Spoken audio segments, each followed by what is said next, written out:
Hello, good morning, good afternoon, good evening. Depends what time you're watching, really, I suppose. Today I have brought you to a wonderful place, a little known place in Dorset, in the south coast of England. And if we look up here, we will begin to see where we have come. It's a reasonably nice sunny day. We have come to Corfe Castle. Now, Corfe Castle was built around just after 1066, and it remained a royal castle until the 16th century, when it was sold to Sir Christopher Hatton. Yeah, we'll go and take a look now. Okay. So as we can see, it's largely demolished. It was actually demolished purposefully by the parliamentarians in the 16th century. There was a big siege here. The royalists who were occupying the castle fell to the parliamentarians.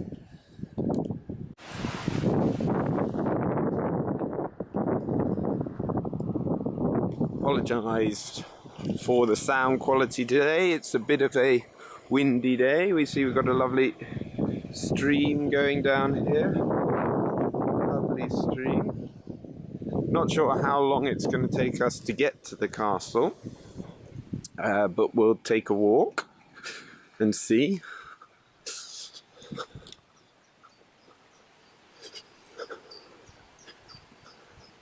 The castle was actually built with Purbeck stone,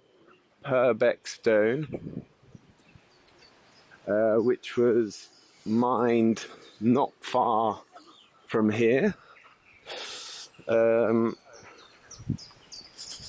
Yeah.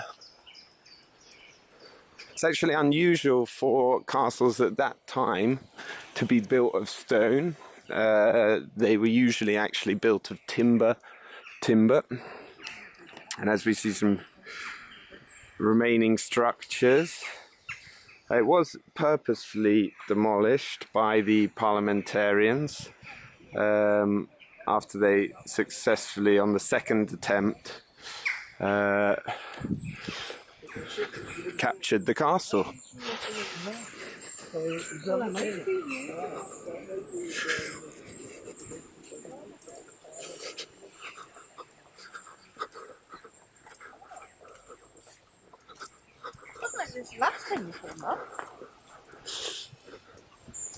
Right, looks like we're getting to the beginning of the castle. Lovely old trees.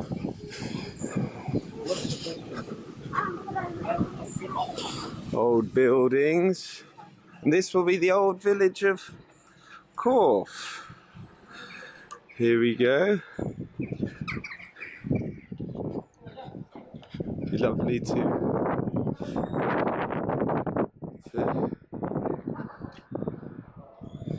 little old village of Corfe.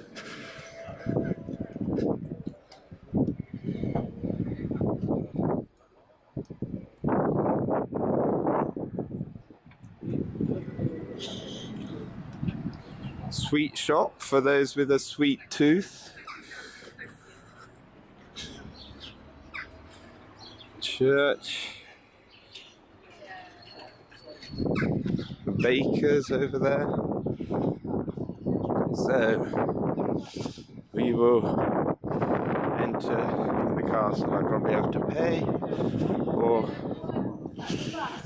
I don't get in that way, can you? Are you going? Where are you going? We just want to go to the...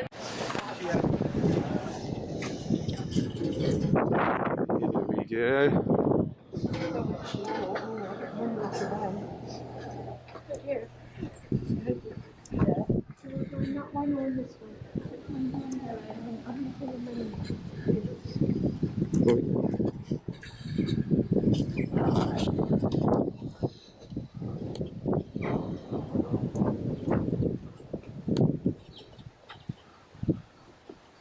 this.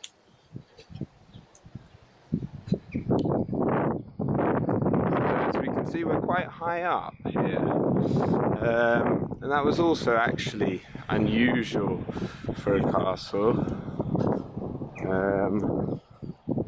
Let us see, we come through here, and there is the remaining castle. Hiya, how are you today? Very well indeed.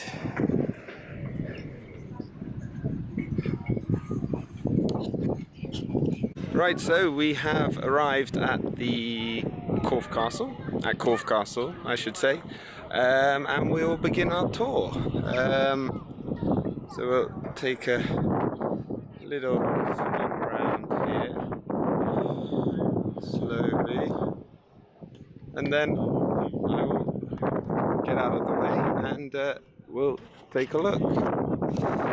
So, for bad students who didn't do their homework, they would of course get put in the gallows. Over here we have a catapult. This would be used to, of course, catapult things over the walls and to any attacking army.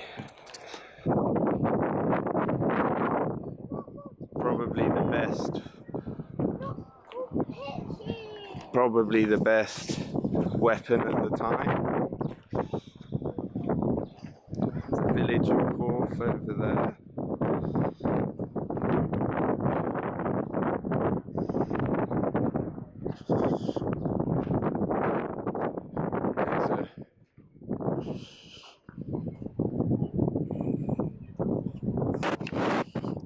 So let's walk up, shall we?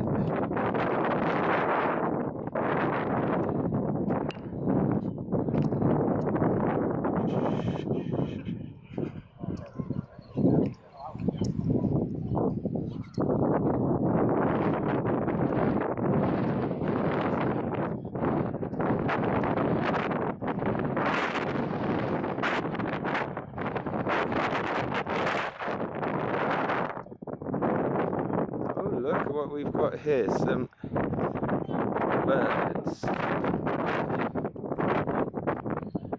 of prey.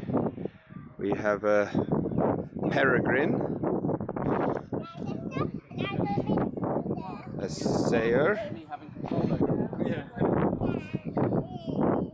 another peregrine, and a barbary.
So, as I said, after it was sold, it remained a royalist, loyal to the royalists, and the parliamentarians attacked. And at the time of the first attack, there were only 5 people at the castle to defend it. However, due to the imposing nature of the terrain and of being a stone castle, they managed to resist the attacks of the first attack of the parliamentarianism, the parliament forces. Reinforcements, royalist reinforcements. If we look down there, we can see the beautiful village of Corfe, very quaint little village.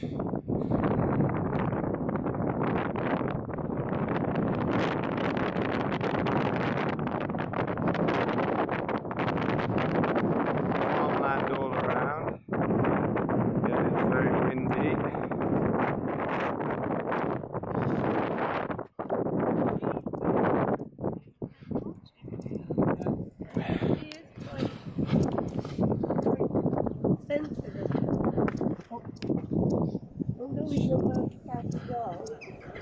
Let's go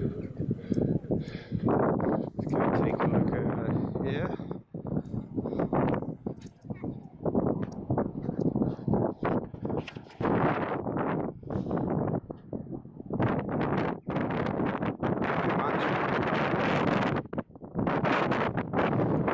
So let us keep climbing.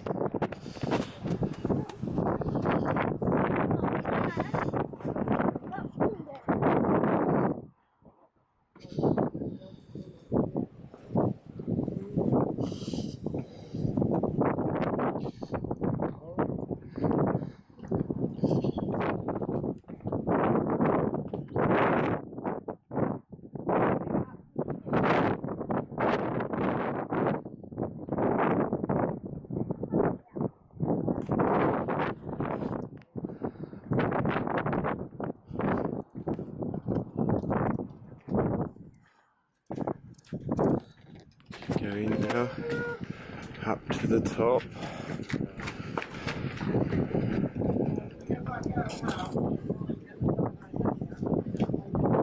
Must have been quite.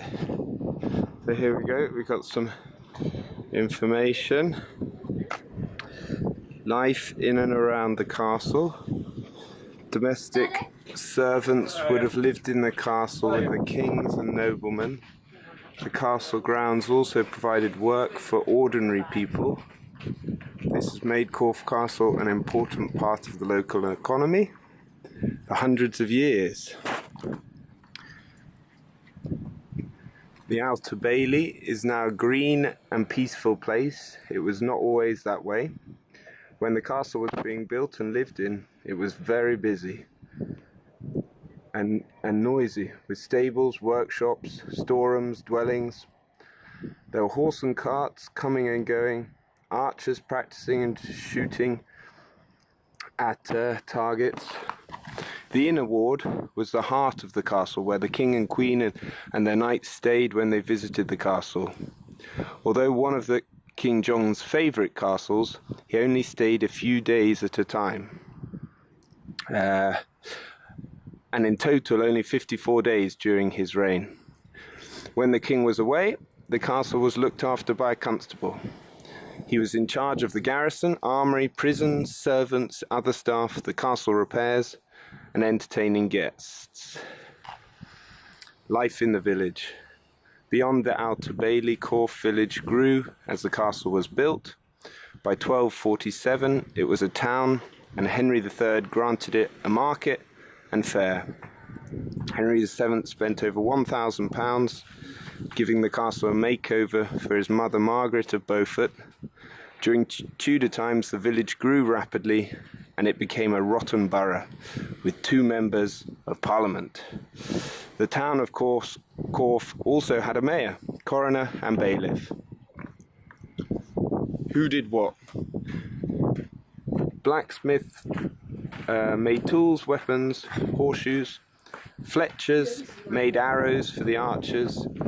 King John ordered 26,000 quarrels, crossbow bolts, to be stored in the castle. falconers, as we saw down there, train birds of prey for hunting. And on the 21st of April 1238, the Constable of Corfe was told to allow the falconer to do the king's work. Stonemasons built and repaired the castle. And women, payment made for the service of 4 women cleaning the castle buildings for 4 days in preparation for the king's arrival. There we go. So let us go on through the castle. What remains of the castle. You see, it's fairly high.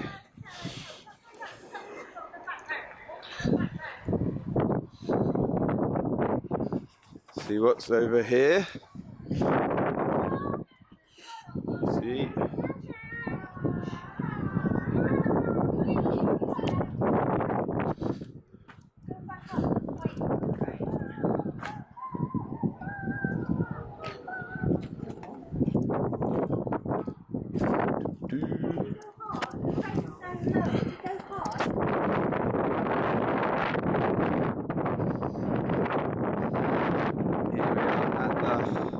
Highest point.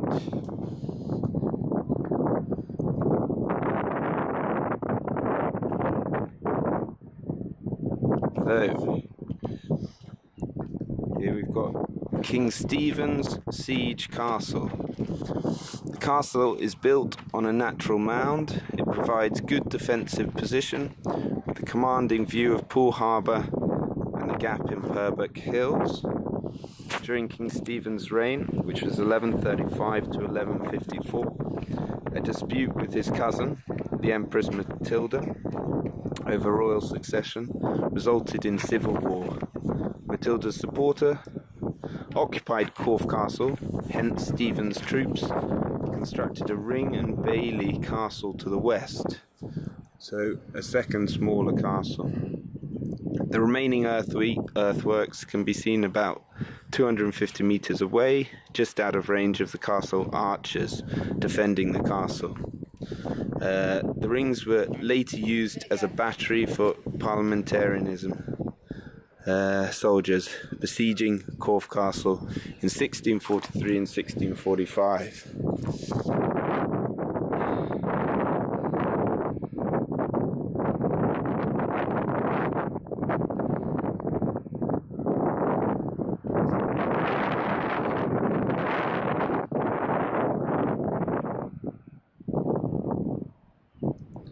Not sure where that castle would have been.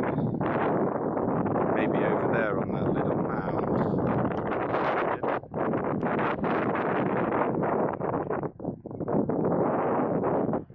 Over there, that's about 250 meters. Little mound.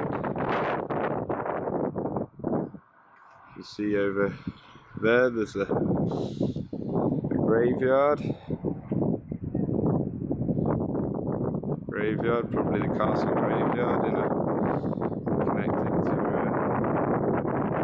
village.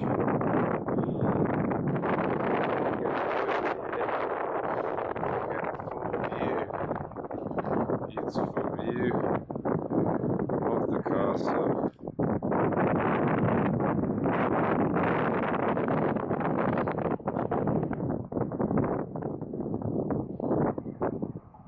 And the village below. So we'll go back now. See what's through here.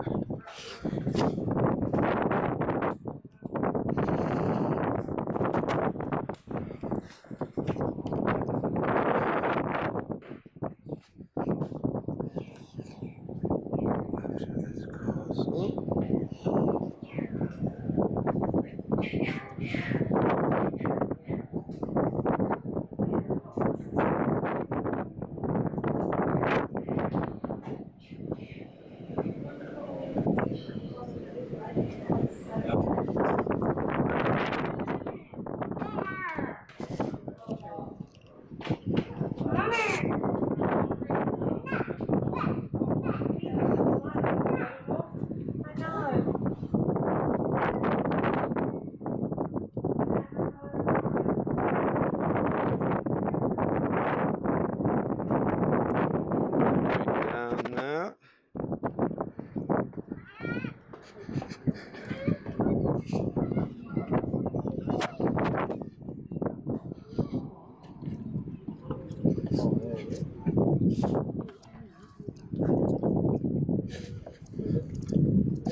So it was once a very tall castle indeed.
The 12th century skyscraper. The keep was built in the early 1100s for King Henry I, the son of William the Conqueror.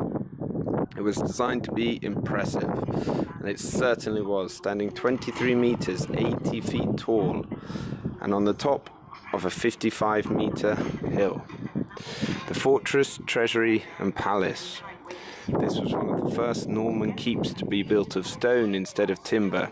Such a secure building had many uses. The king would be safe from archers or stone-throwing siege machines, and so would his treasure. Lavish royal banquets could be held in the great hall, with fish, meat, and cooked in rich sauces. Skilled craftsmen built the keep in the latest Norman style. Traces of ornate carving can still be seen above some of the doors and windows. Scores of men would have worked here. They included stonemasons, carpenters, roofers, plasterers and labourers. There were also good job opportunities for blacksmith, quarrymen and carters. The keep took 8 or 9 years to build. Did you know the walls of the keep are up to 3 meters thick? Henry III ordered that outside the keep was rendered and whitewashed. The Tudors added new fireplaces, and that's about it. So let's carry on walking around.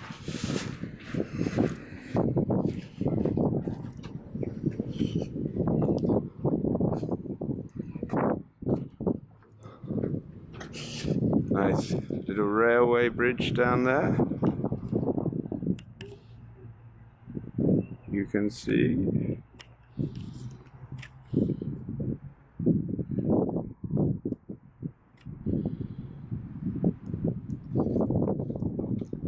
So here are the ornate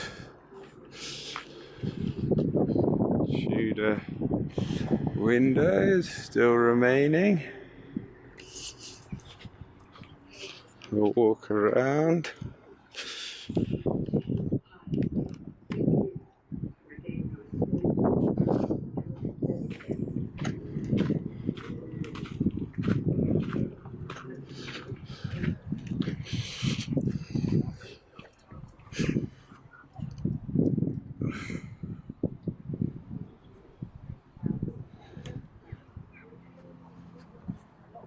Probably the best view here. So that's about all from me at Corfe Castle. Hope you enjoyed it. Hope it was interesting. It's certainly a very historical place. Lovely nature surrounding. So yeah, it was a nice day out, and you can look in the links for more info. Great time. Bye. So, the castle was a symbol of royal power. For over 500 years, Corfe was one of the most important royal castles in England, a symbol of mighty power. Architecture fit for a king indeed. When the king and queens did visit, with nobles, knights and their squires, and pages, guards, cooks, grooms, servants. The castle would be a busy and bustling place. In 1202, King John designed the Gloriette in the early English style. It was built by master masons and furnished and decorated extravagantly with tapestries and painted walls. When King John stayed, there were huge banquets in the great chamber, musicians, jugglers, dancers. At one of these banquets at Corfe Castle, he ordered 30 carcasses of mutton, sheep, lamb. 27 of them were rancid, however, and could not be eaten. Each new royal owner added the latest architecture and interior decorations, and we've got some examples of what it would have looked like. Castle to country house.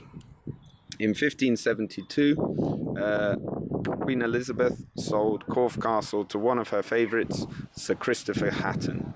The castle was sold for £4,761. Thus ended 500 years of royal ownership. It became one of the grandest stately homes in the south of England and still paid host to royalty.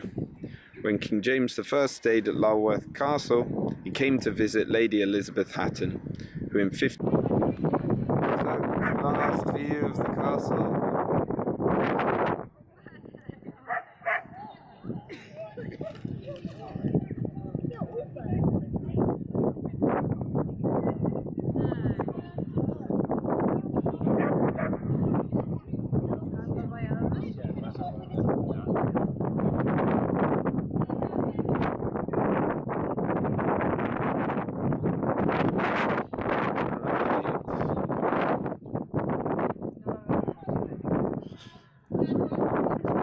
There is a bird show on, so we'll go take a look. Hope it doesn't come and attack me.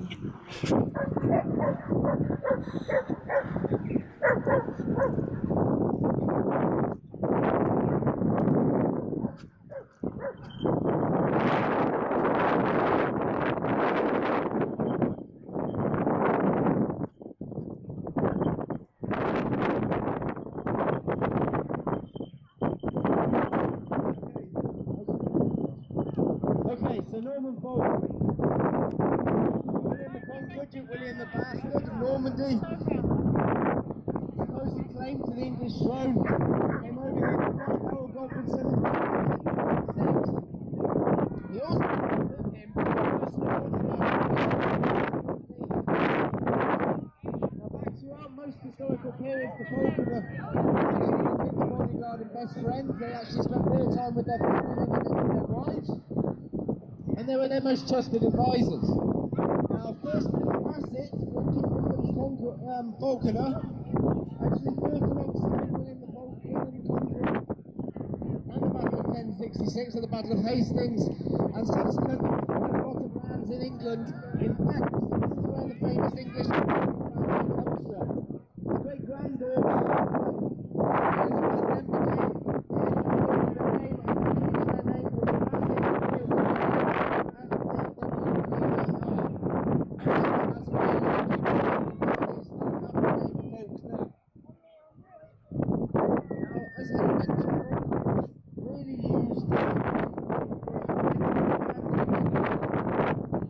Where this bird's gone. There's two types of birds, and they would be predominantly using these birds to bring in food for the table. However, the falcon's coronation was a lot less than the were used to show off your wealth and status. You could afford to keep these birds, you could afford to feed them away from the Middle East in these times, and you could build a large army, a large navy. So the prince here, as I said, is from the Middle Eastern areas. And the first evidence we really have of the sacred falcon being used in European falconry is in the Viking period, which leads lovely to what we're talking about with the Normans here, so bear with me. So, the Vikings were going out to the Middle East. Now in Saxon England, we were using the way that people train birds now, at the ground level, so we're very proud of that. But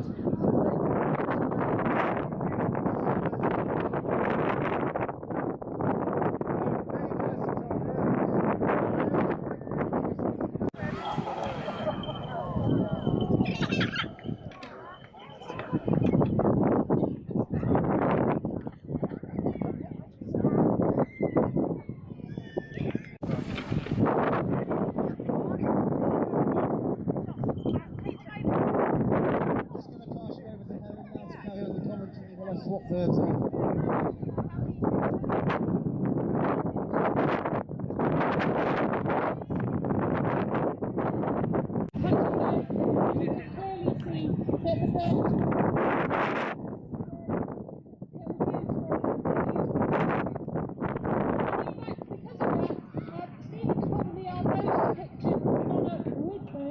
Just like the fact very early period. We know that he loved the sport. In fact, one of the things that Stephen was known for was going out on hunting expeditions all the time. He loved it so much. His son Henry became king. With Henry II, there is a lot of last Norman, maybe past his first king.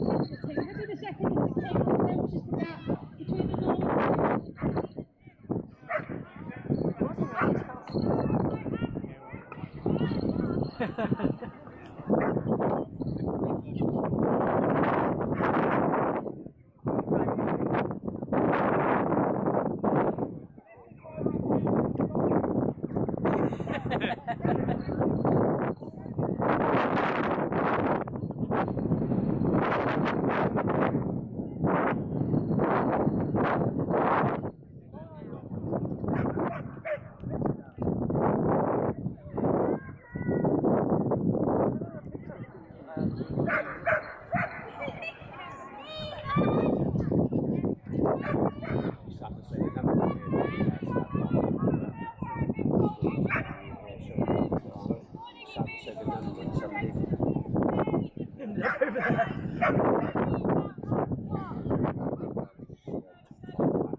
just have a little walk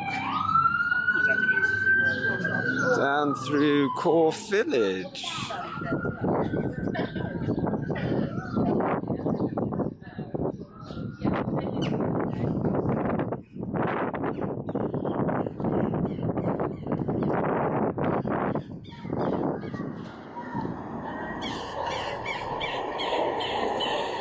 Fox in.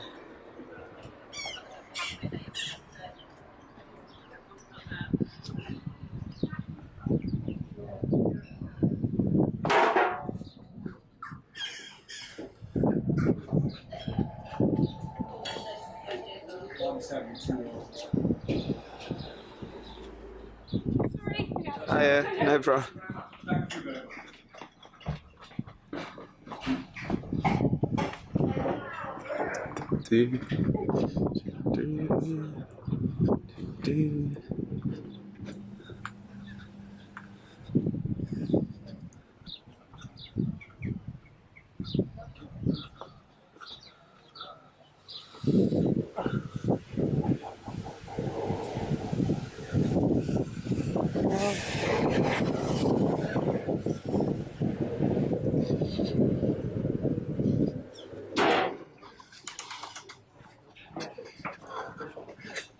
Thanks, mate.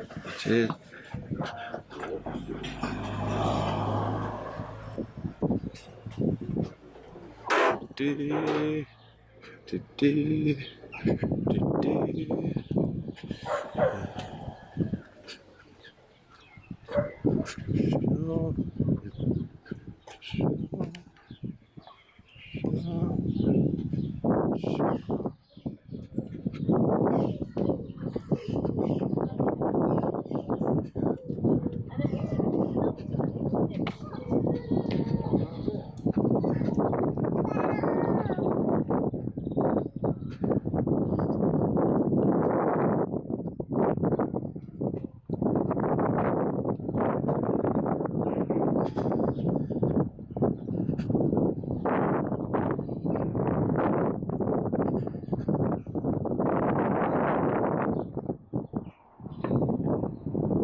So here we are at Corfe Castle, as you can see behind me, looming behind me.